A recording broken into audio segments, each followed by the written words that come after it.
সম্মানিত দর্শক, আসসালামু আলাইকুম। আশা করি সবাই ভালো আছেন। আজকে আপনাদেরকে একটা ব্যাপারে জানাবো, সেটা হচ্ছে আমি গত 4-5 দিন আগে আপনারা দেখছিলেন আমি এই খেজুরগুলা নর্মাল পলিথিন দিয়ে বেঁধে দিছিলাম। আর আমি আপনাদেরকে বলছিলাম যে নর্মাল পলিথিন দিলে এখানে কোনো সমস্যা হয় না, কিন্তু আসলে এই ধারণাটা ভুল ছিল, আমি বুঝতে পারিনি। অনেকে এরকম আমাকে বলছিল যে খেজুরের ইয়েটা পলিথিন দিয়ে বেঁধে দেয়। আসলে এটা পলিথিন না, এটা এক রকমের পেপার। এই পেপারগুলা, এটা এমন একটা পেপার, এই পেপারগুলো দেখেন, পেপারটার শব্দ কেমন হচ্ছে।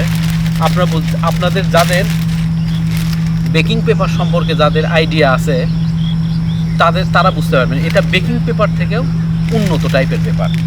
এই পেপারগুলো খুব শক্ত, হয়তো বা পানিতে এগুলো 3-4 দিন হয়তো বা লাস্টিং করবে বা বেশি সময় লাস্টিং করবে, কিন্তু বৃষ্টি যদি একটানা যদি 6-7 দিন নাগারে হয় তাহলে এটা লাস্টিং করবে না, এটা হয়তো নরম হয়ে যাবে বা যে কোনো ইয়েতে ক্ষতিগ্রস্ত হতে পারে। কিন্তু পেপারগুলো খুব শক্ত এটা। আর আমি যখন পলিথিন দিছিলাম তখন আমি এইরকম সন্ধ্যায় ভিডিওটা এইরকম সন্ধ্যায় করছিলাম এবং আপনাদেরকে বলছিলাম। তো এটা করার পরে আমি পরের দিন সকালবেলা আমি লক্ষ্য করলাম যে পলিথিন একেবারে এমনভাবে ঘেমে গেছে এবং খেজুরের এগুলো নিচ দিয়ে পানি পড়ছে।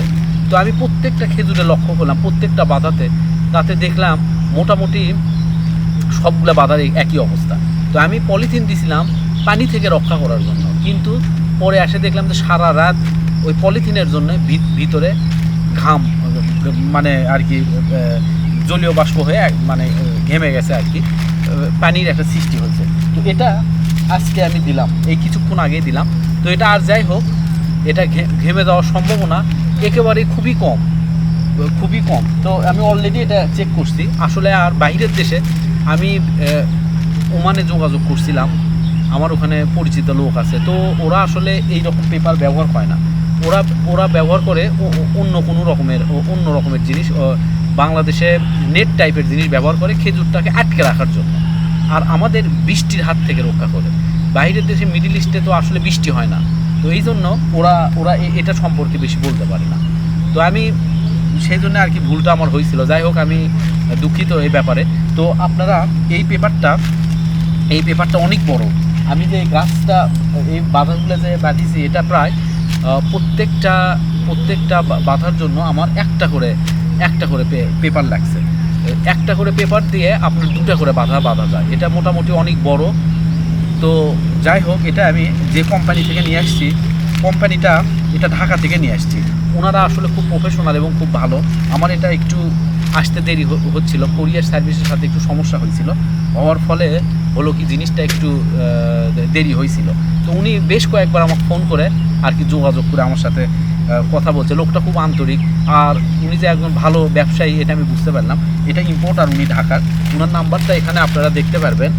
এখানে মল্লিকা সিড কোম্পানি, ঢাকা। এটা অনেক বড় আসলে, ওইটা অনেক বড়, পলিথিনটা বিশাল বড়, দেখতে পাচ্ছেন আপনারা। আর ওনার মল্লিকা সিড কোম্পানি, এটা ঢাকায়। আর ওনার নাম্বার, মোবাইলে যোগাযোগ করবেন। কেউ যদি আপনারা যোগাযোগ করতে চান তাহলে মোবাইলে ওনার সাথে যোগাযোগ করতে পারবেন। আপনারা দাম দর করে নেবেন, তবে আমি 30 টাকা করে পার পিস এগুলো কিনছি। তো দেখেন ওনার মোবাইল নাম্বার, জানি না ইয়েতে ভালো মতো দেখা যাচ্ছে কিনা, আমি বলে দিচ্ছি, 01750060330 ওনার নাম্বারটা এটা। তো এটা আপনাদেরকে যেটা বললাম, বেকিং পেপারের থেকেও শক্তিশালী, আর শব্দটাও ওই রকমই হচ্ছে। বেকিং পেপারের শব্দটাও একই রকম হয়। তো যাই হোক, আপনারা পলিথিন অ্যাভয়েড করবেন। আর এটার একটা ব্যাপার, আমি আজকে দিতে পারি না, আমি কিছুক্ষণ আগে এগুলো খেজুর গাছে দিলাম। এটার উপর দিয়ে আমার মনে হয় পলিথিন দিলে ভালো হবে। এটার উপর দিয়ে পলিথিন দিলে হবে কি, বৃষ্টির হাত থেকে এই পেপারটা রক্ষা হবে। আর এটার দাম খুব বেশি না, 30 টাকা দিয়ে মোটামুটি 2টা গাছে খুব ভালো মতো হয়। তো যাই হোক দর্শক, আজকে আর বেশি করব না। আমি খুব শীঘ্রই আপনাদেরকে আবার আপডেট দিব এই ব্যাপারে। তো সবাইকে অনেক ধন্যবাদ। আসসালামু আলাইকুম।